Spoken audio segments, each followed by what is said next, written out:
Hello, welcome，冇啦，現在時間係2025年10月5號2時28分凌晨咧，咁就先開為敬啦。如果大家係有留意嘅話咧，咁今次嘅呢個高級擴充包啦，係期間限定啦。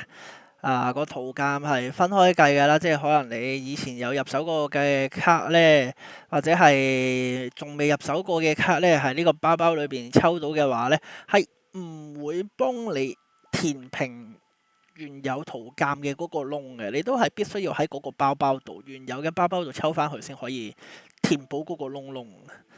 而調翻轉嘅話咧，你以前抽過嘅卡咧，你喺呢度要再抽過咧，咁先可以開翻呢邊個圖鑑嘅窿。而呢個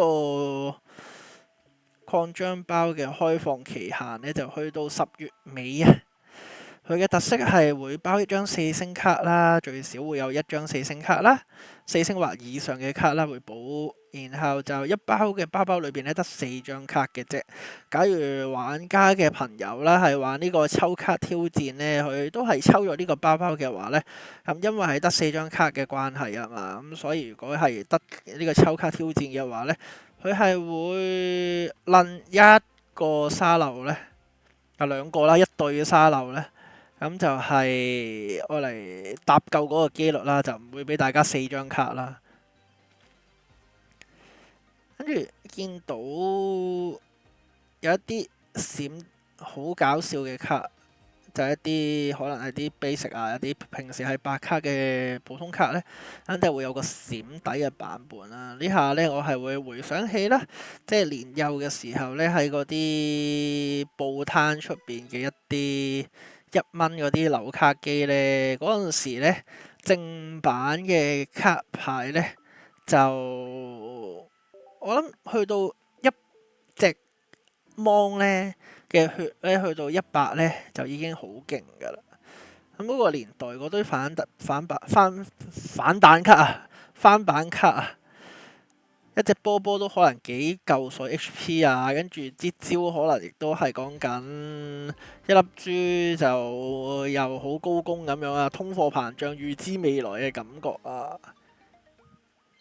咁我就會諗起呢啲嘢，嗰啲普通白卡閃底嘅白卡就係咁啦。見到一個包包有2張閃啊，但係所以就但係佢個詞呢，有成300幾張卡，係一個多到一個點嘅一個量。如果課長真係要課嘅話呢，又或者係有啲強迫症嘅話呢，我又覺得好似好困難。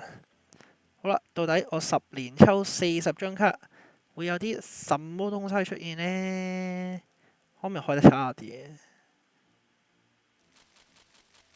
哇！嘟晒啊，一張爆星都冇。首先係好可愛嘅叉字符啊，係好啦，第一包就已經2張閃，係一個好嘅開始。最近睇呢個 Milado TV 啊，咁就呢個丟丟地圖呢，咁就邀請咗香城嘅一姐啦，咁就去食嘢啦。咁喺裏邊呢，介紹一句説話，就係叫 good 㗎。然後呢，再留意翻坊間呢，原來都有唔少人呢，成日都會係咁樣 good 㗎，即係近期可能。以前就會聽得都係 OK 啦，好啦，冇問題啦，類似嘅嘢啦。而家咧就係聽得多，唔理係咩年紀層都好咧，都係話 good 㗎，即係好似抽到張新嘅白卡啦，咁都 good 㗎，咁起碼係新卡唔係舊卡啊！哎呀，好得意啊，係阿羅拉版嘅雷超啊，但係原來我係有嘅，咁就好傷心啦。借米我冇喎，咁就啱啦，佢撩咗啦。寫呢邊好多啦，寫呢邊好似抽下抽下咧，就已經去到尾聲啦。有啲白卡都真係溜溜地啊！呢啲算唔算係閃呢？又好似有啲反光效果嘅喎，又真係即係白色嘅閃卡嚟喎。哎呀，唔覺意拉咗添。咁我諗全部都係咁啦。我諗10包都係都係呢種素質啊，第8包啦。哎呀，係白卡版嘅，但係又閃底嘅。哎呀，又有張月衣嘅，可能解圖鑑都唔係搞得太多咗，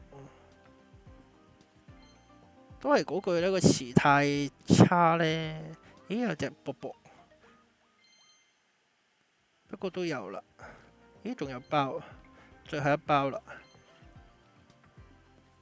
啊，閃嘅喎都係，就係抽啲閃嘅 basic 卡咯，我覺得係好浮誇。呢張都好似有好多張，就係咁啦，10包出晒啦。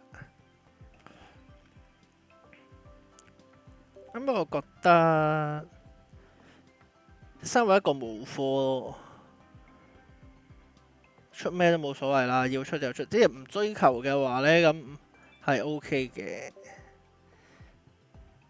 但係如果係有期間限定嘅話呢，即係話呢，嗰啲點數，啲點數會唔會係真係抽完之後記得用呢？咁你抽唔到某一個點數，你又換唔到嘢嘅話，咁又點算呢？係閃閃地嘅喎，認真鯉魚王都係閃閃地嘅，但係抽唔抽多10下呢？佢會唔會短期之內開新包包呢？如果俾咗翻成個月我回嘅話呢，其實我抽多10包都 OK 嘅。不如就，但係我又真係冇乜特別想要嘅東西。首先就想要都冇用啦，其次係去到最底嗰啲古怪卡呢。咦，原來角色得2張嘅啫，一堆系列呢，好似黑到之前黑到1張翻嚟嘅，即係喺抽卡挑戰抽到張翻嚟。呢啲係呢個包包特有啊，定係佢哋原本個 set 都有嘅呢？我又唔想考究。好啦，再抽多下啦。反正應該都係垃圾大放送，都係冇啦，咁所以就好靚啊呢張。我期望係希望可以見到一張頭先閃底嘅鯉魚王，但係你叫300幾張卡裏邊抽到張嘅話，我覺得係非常之有難度啦。小龍蝦就有隻，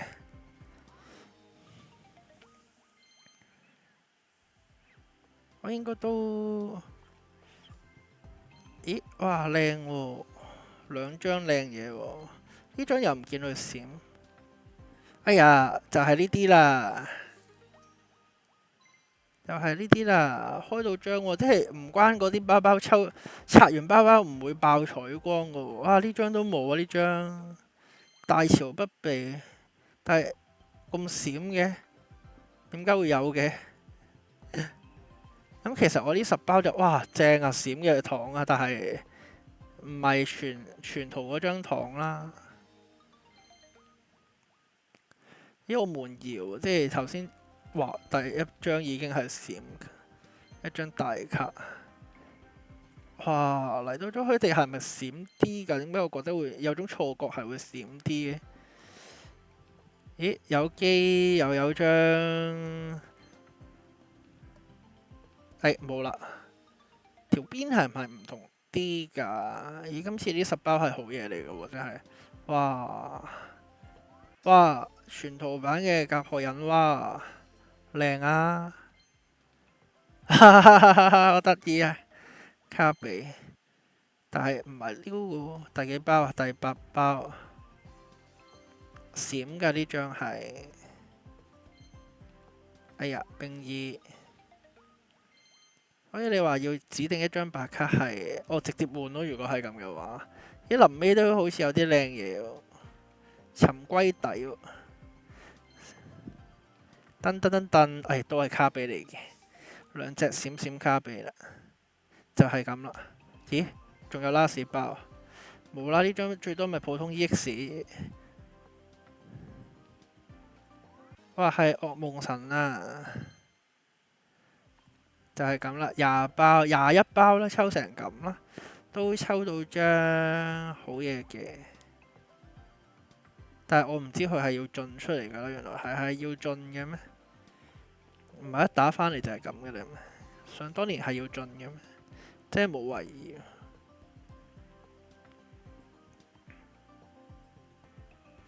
66升到93、98啦，然後係可以睇到入手分數啦，而家145分，一張普通 EX 就要去到500分啦。理論上呢，如果我再唔炸多啲10年抽嘅話呢，我應該係無貨情況之下呢，係想換一張指定嘅 EX 都困難嘅，應該係未必夠500分嘅，去到月底。同埋記唔記得用都唔知啦，咁所以個 target 咧會唔會就真係會換擺喺啲白卡上邊咧？啲閃閃地底啊，即係好似呢啲咁咧。係啊，冇持有咁，所以換睇唔到啊。嗰啲閃閃地啲，我期望係咁咯。張糖即係好似頭先呢張呢，有少少閃底嘅，咁就換一堆咁嘅白卡返嚟。呢個就係頭先呢張同頭先嗰張嘅分別啦。呢個係純粹嘅真正白卡啦，隔離呢個係閃閃底嘅白卡啦。咁就有少少反光效果啦，係咪好奢華嘅感覺呢？感覺上係，只係感覺上啫。好啊，錄咗11分鐘嘢啦，好，先 pause 一下先。我而家都係理想上邊呢，係因為唔想自己講太多，有時同一個 topic 呢，係咁死磨落去嘅話呢，我又覺得。首先自己唔係咁嘅能耐，唔係咁嘅材料，我都係中意一句起兩句止啊，或者係講到然後沒有然後呢，我就覺得最理想。咁今次嘅呢個插圖係怎麼樣嘅一回事呢？就係上個禮拜啦，打風啦，咁我屋企附近呢，就即係公屋村啦，公屋村嘅話，我10年前，甚至乎可能近年咧，都係都唔知有冇人係察覺到，或者係覺得呢個問題係唔係呢個係一個問題咯。咁係講緊近呢幾年呢，就一定會係話有好多樹木啊，可能係受到唔同嘅蟲害啊，或者係可能係一啲成長有問題啊，咁所以就會因唔同嘅原因啦，跟住可能係斷裂啊、截枝啊、冧咗落嚟啊，而對人類啦，或者係對其他嘢造成傷害啦。咁今次打風咧，都係好明顯啦，就係見到我諗大家最留意嘅會係何文田嘅一棵50年以上嘅一棵巨樹啊嘛，咁就俾啲風吹冧咗。而喺嗰張圖咧，第一次見到嗰張鳥瞰圖啊，因為望住成棵樹冧咗落嚟嗰下咧，咁首先即係我都唔係啲什麼大聖人底啊，或者係啲什麼左啊右啊，我都唔知係咩人啊，總之係純粹係見到嗰幅圖咧。棵樹冧咗落嚟嗰下，第一時間個腦海撈出嚟嘅嗰句説話係：哇！乜佢啲泥原來咁淺嘅，種一棵咁重、咁大、咁高嘅一棵樹呢？即係講緊，就算我屋企條村啦，樓下嘅嗰啲樹呢，都係俾風咧就吹到，唔係吹歪咗啊，直情吹冧咗啊，吹斷咗啊，有啲係吹死咗啊，甚至乎係點為之叫吹死咗？可能係吹到某啲根莖咧，咁就斷咗，或者係令到啲養分咧，啲送唔到上去咧，好明顯見到咧係啲葉啊係會謝咗啊、黃咗啊，或者係總之係唔健康生長一個唔理想嘅一個形態、一個狀態嚟嘅。所以亦都係話見到嗰啲被吹歪嘅一啲樹啦，無論佢係斜到某一個位度都好啦，甚至乎可能係鋸完之後特登將呢個樹幹啦，咁就係唔係想抽離呢個泥土呢？咁就令到嗰啲剩餘嘅部分容易處理呢。咁所以就可以睇到呢，種植呢棵樹木嘅嗰啲泥土呢，其實係淺到某一個點嘅，即係去到即係泥土對樹木嘅關係，除咗係一個吸收營養嘅一個途徑啦，吸收水分嘅一個途徑啦，可能仲會係有一個生態嘅環境給予大自然嘅其他啲生命體啊，可能係一啲蟲啊、蚯蚓啊、一啲理想嘅家居啦，或者可能係一啲細菌啊。諸如此類嘅東西啦，但係咧，如果話咁淺嚟咧，即係又要講嗰句咩怕情深何必嘆緣淺啊，怕緣淺何必種情深嗰類嘢啊，即係你想棵樹留耐啲嘅話，咁點解唔打從一開始咧就用多啲嘅泥土去栽種相關嘅樹木咧？又甚至乎可能係咁講，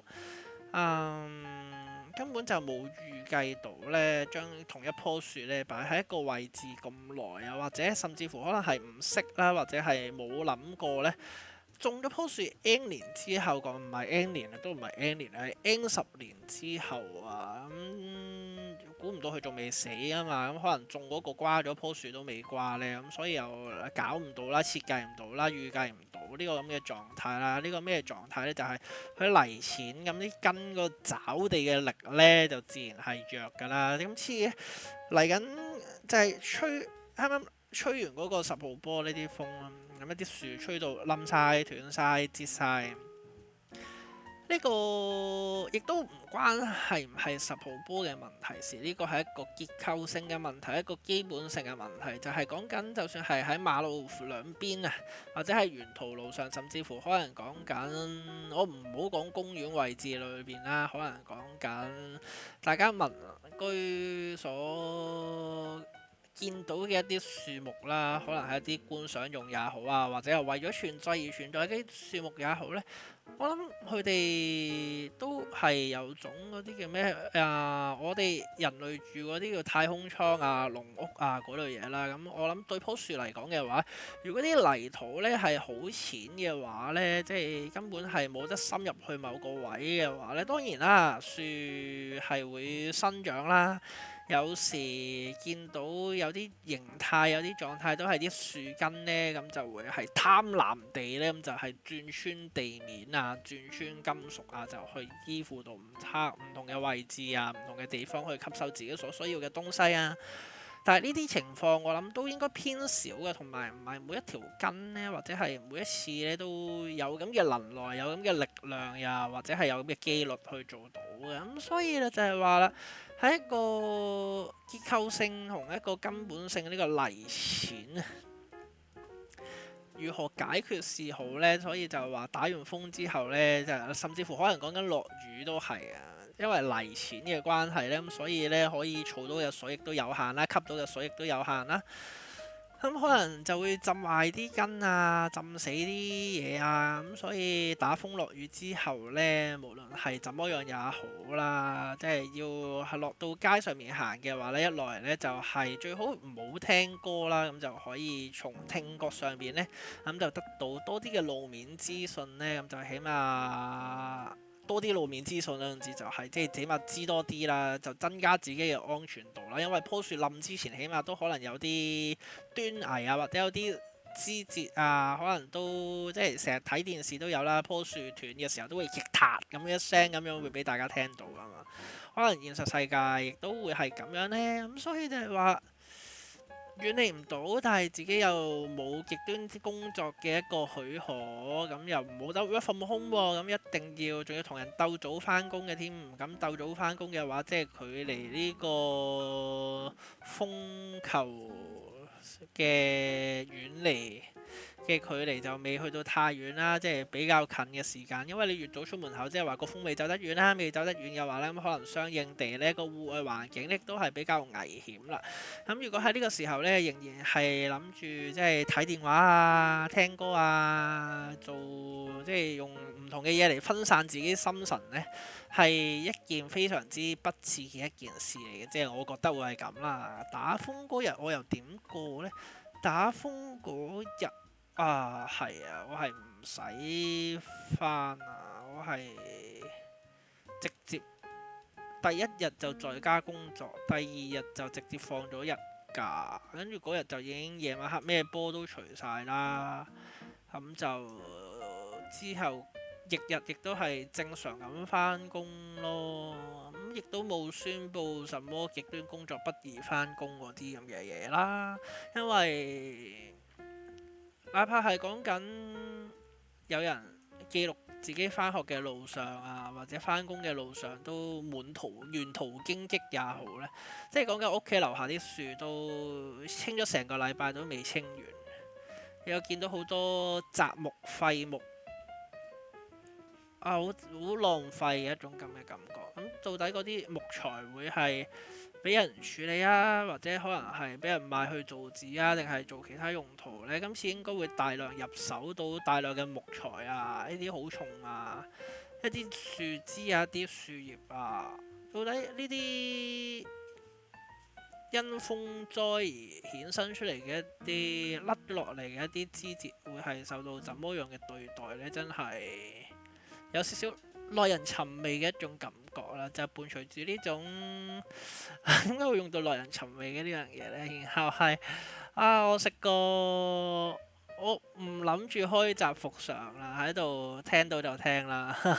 我有喺相關嘅宣傳裏邊呢，咁就巧合地啦，就見到呢個爭鮮賣月餅。咁就當係一個冰皮月餅啦，我都唔知點稱呼佢啦。咁就係正價嘅話呢，就18蚊一對。如果買咗其他商品而走去加嘅話呢，咁就12蚊一對。咁就有3隻味啦，冇記錯係一隻叫酒釀桂花，一個就柚子，一個就香芋。香芋嗰個我就唔會試㗎啦，柚子我未見到，咁所以呢，我就見到，我就試咗個桂花。咁啊餡係咩嚟嘅呢？好似係唔係呢啲佢平時嗰啲甜品泡芙裏邊嗰啲忌廉再撈嗰個所謂嘅酒釀桂花？但係除咗係食咗少少酸，咁我又唔知係嗰啲酸係來自忌廉嘅酸啦，定係桂花有時處理得唔太好嘅話呢，亦都可能有啲偏酸噶嘛。咁個酸，我食完之後冇特別肚瀉嘅，咁所以應該係我諗係桂花，但係嗰個味呢，係食唔到桂花獨有嘅香味啦。咁就我諗關桂花事嘅餡呢都非常之少啦。甜度嘅話，我又覺得太甜嘅。個皮嘅厚薄呢，我又覺得偏薄。煙韌度嘅話呢，因為佢太薄嘅關係咧，咁所以你都唔好諗住佢會太煙太韌。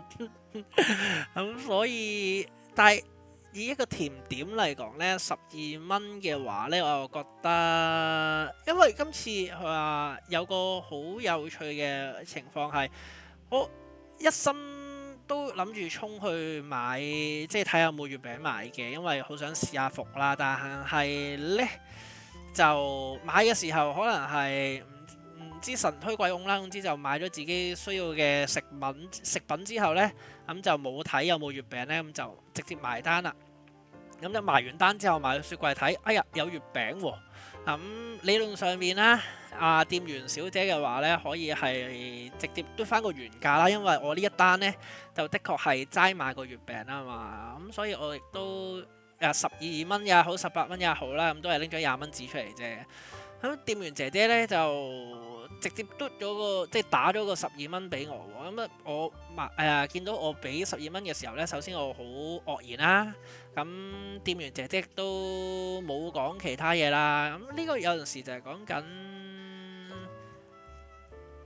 做到嘅情況之下，行唔行多步咯？呢個就係因為你唔係同單購買嘅話呢，有好多時都係話你唔係同一張單，我做唔到呢個優惠俾你啊，打唔到呢個折扣俾你啊，好多時都可能係咁噶嘛。但係今次呢位店員姐姐係我淨係買咗嗰對月餅咁就寫住加購價12蚊咯，就直接就做咗呢樣嘢俾我咯。咁佢冇點特別講嘢，我都淨係錯愕愕然，咦？竟然唔係收我18蚊啊！咁我睇到張單先見到加購價，咁我開頭嘅時候我會 FF 係你因為臨近歲晚，所以你係清一色冚唪唥減價，但係又唔似係。咁所以就話人嘅嘢做唔做呢？有時即係有啲嘢做定唔做呢？咁首先可能係講緊天時人和地利啊，可能係講緊嗰個人嗰一刻嘅心情啊，或者係嗰陣時啱啱好諗到有啲咩後果啊，諗到又諗唔到就好啦。一個人嘅行為啦，一個舉動啦，係善行也好啦，係惡行也好啦，其實我覺得係冇乜可以怪責他人或責怪他人嘅一樣嘢。我始終覺得，雖然有好多人都會話條路自己揀，仆街唔好喊，咁有好多嘢全部都係由自己去選擇啊，或者去自己去做啊。不過相應我嘅提問係話，咁其實如果呢個所謂嘅選擇同舉動係受到某一啲嘅支配同控制嘅話，咁你走去怪責自己，即係我唔係講緊話將個責任去踢到108000丈遠，話你咁樣決定咗，你咁樣做完之後，即係有啲咩後果之後，你唔使上身啊！我唔係講緊呢類型嘅嘢，而係有陣時，即係你上身之餘，咁你仲睇下會唔會上心㗎嘛？即係好似講緊，我亦都立咗一個報導係講話。係咪台灣啊？唔知邊個地方呢？定係定啲地球某個角落啦？咁就有一個持械傷人嘅人呢。咁個犯人呢，咁就俾人判咗唔知係咪10年啦？我唔記得咗判咗幾多年啦。總之放咗監出嚟呢，即刻再持械去傷人。即係有好多嘢，海量嘅嘢，唔係絕對，都唔一定。即係哪怕可能講緊嗰件事，可能係講的而且確係你做嘅，但係你做呢件事嘅進行呢個選擇，去行一步，去喐呢個動作，去做呢個決定，去做某個行為，到底又會唔會淨係因為閣下嘅意志而影響到呢件事是否發生呢？我又會覺得應該唔係，但係呢個唔係逃避責任嘅一樣嘢，因為如果件事係由該個個體去做嘅話呢，咁亦都係可以由該個個體呢去阻止，或者係令到呢件事冇發生嘅。但係亦都會係學會或者學識去睇深一層，就係話發生咗某啲事之後，走去責怪某一啲人嘅話呢，我覺得唔係講緊話自以為是啊、自視過高嗰類嘅嘢，係即係覺得